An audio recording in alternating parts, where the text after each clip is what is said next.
Vivemos em um mundo onde a onda de terror e desastres tentam roubar a nossa paz, onde o mal sempre está tentando prevalecer.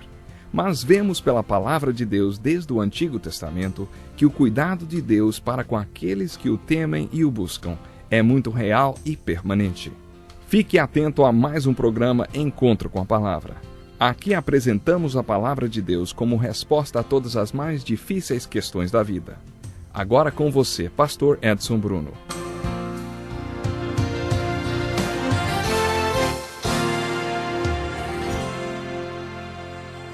Olá, seja bem-vindo ao Encontro com a Palavra. Com este trabalho, queremos que a Palavra de Deus entre em você e mude sua vida. Junte-se a nós para mais um programa. Vamos lá. É hora de estudarmos juntos o Evangelho de João, versículo por versículo. É isso que estamos fazendo atualmente. Pegue a sua Bíblia e abra no capítulo 5, versículo 41. Enquanto você se prepara, eu quero recapitular o que vimos até agora. A partir do versículo 19 do capítulo 5 de João, Jesus começou a fazer declarações sobre quem ele é, o que ele é e por que veio ao mundo. Jesus estava tendo, vamos dizer assim, uma discussão com os líderes religiosos. Esta conversa teve algumas interrupções. Mudou de cenário e foi interceptada por alguns milagres de Jesus, mas essa discussão durou até o capítulo 8. Jesus fez várias declarações sobre si mesmo nesses 4 capítulos. No final do capítulo 8, depois de ouvir todas aquelas palavras de Jesus, alguns deles pegaram pedras para apedrejá-lo, mas outros creram nele. Jesus deixou claro quem ele era e deixou para eles uma escolha a fazer. Hoje, diante do que estudamos nesse evangelho, também podemos fazer a nossa escolha. Será que depois de examinarmos e estudarmos esse texto da Bíblia, alguém ainda pode ficar em cima do muro? Olha, eu não sei como alguém que diz acreditar que a Bíblia é inspirada por Deus pode achar que Jesus foi apenas um grande homem, um grande mestre, mas não era Deus, não era o Filho de Deus, nem quem alegava ser. Tem gente que diz que Jesus não era o Cristo, que talvez ele tivesse um pouquinho de Cristo, mas na verdade não era o Cristo. Nós ouvimos pessoas falando isso. Se essas pessoas não acreditam na Bíblia, então não temos base para nenhuma discussão, claro. Mas se acreditamos que a Bíblia foi inspirada por Deus, não podemos ficar em cima do muro e dizer que Jesus foi apenas um homem bom, mas não era quem alegava ser. Não é isso que a Bíblia afirma. C.S. Lewis disse, ou Jesus era quem ele alegava ser, ou foi um grande mentiroso e lunático. Não dá para ficar em cima do muro. Esta é a escolha que você tem de fazer, acreditar que ele é o Filho de Deus e o Senhor da sua vida, ou considerar Jesus um mentiroso e lunático. O que você escolhe, hein? Bom, mas no último programa falamos sobre o texto que vai do versículo 19 ao 40 e sobre as declarações de Jesus contidas nele, como exemplo esta. Eu lhes digo verdadeiramente que o Filho não pode fazer nada de si mesmo, só pode fazer o que vê o Pai fazer, porque o que o Pai faz, o Filho também faz. Os judeus que estavam discutindo com Jesus perceberam rapidamente que Jesus estava se fazendo igual a Deus. Todas as declarações que fez o igualavam a Deus. Jesus alegou que podia realizar as obras de Deus e fazer tudo o que Deus faz. Por exemplo, Jesus recebeu autoridade para julgar, recebeu poder para dar vida e ressuscitar os mortos, e um dia julgará todos os povos.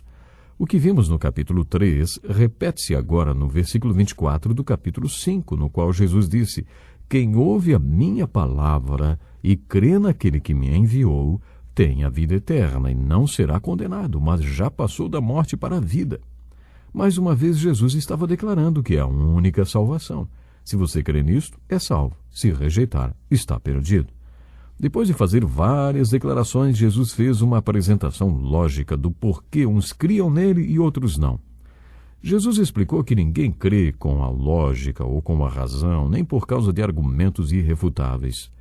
Jesus afirmou àqueles líderes religiosos o seguinte, se vocês queriam alguma evidência que servisse de base para que crescem em mim, se vocês queriam uma evidência que mostrasse que tudo que falei é verdade, vocês já têm. Vocês têm o testemunho de João Batista. Certa ocasião, os judeus fizeram uma pergunta para Jesus que ele não quis responder, mas respondeu com outra pergunta. De onde era o batismo de João? Do céu ou dos homens? Eles se reuniram em uma pequena conferência e concluíram. Se dissermos do céu, ele vai perguntar, então por que vocês não creram nele? Mas se dissermos dos homens, temos medo do povo, pois todos consideram João um profeta. Eles responderam a Jesus, não sabemos. Jesus, portanto, cita o testemunho de João, dizendo: se testifico acerca de mim mesmo, o meu testemunho não é válido. Há outro que testemunha em meu favor, e sei que o seu testemunho a meu respeito é válido. Vocês enviaram representantes a João e ele testemunhou da verdade. Não que eu busque testemunho humano, mas menciono isso para que vocês sejam salvos. Jesus continuou a sua argumentação dizendo: eu tenho um testemunho maior que o de João. A própria obra que o Pai me deu para concluir e que estou realizando testemunha que o Pai me enviou. Jesus estava se referindo ao seu batismo, quando Deus se manifestou dando testemunho dele. Os versículos 39 e 40 são muito importantes em toda a Bíblia. Vocês estudam cuidadosamente as Escrituras porque pensam que nelas vocês têm a vida eterna. E são as Escrituras que testemunham a meu respeito. Contudo, vocês não querem vir a mim para terem vida. O teólogo Oswald Chambers afirmou que o versículo 39 é um versículo-chave na compreensão de toda a Bíblia, porque afirma que o livro sagrado, do começo ao fim, testemunha de Jesus Cristo. Quer dizer, toda a Bíblia converge para Jesus Cristo.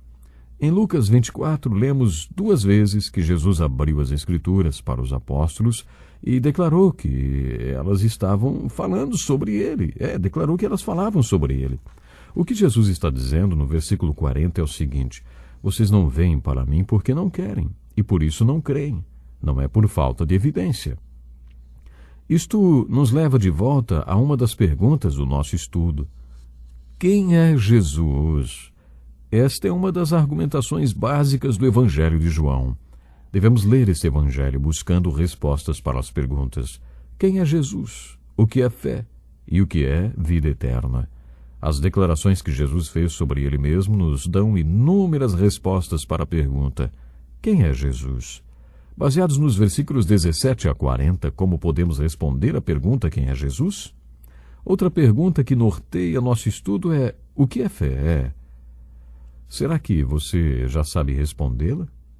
Fé não é uma proposição intelectual, nem uma questão lógica. Não é como a mente que a pessoa decide crer. Não é tão simples assim. Lembre-se disto quando estiver testemunhando de Cristo. Quando eu estava no seminário, havia um manual que chamavam de Guia para Ganhar Almas. Este guia tinha, em ordem alfabética, organizados em tabelas, perguntas que podiam ser feitas por uma pessoa que está sendo evangelizada e suas respectivas respostas. As pessoas que apresentaram aquele guia para os seminaristas diziam que aquele guia era absolutamente completo e infalível. Só que falhou muitas e muitas vezes. Sabem por quê? Porque fé e falta de fé não são questões fáceis de serem argumentadas. Você pode até abrir a cabeça da pessoa e tentar colocar lá dentro todos os versículos bíblicos.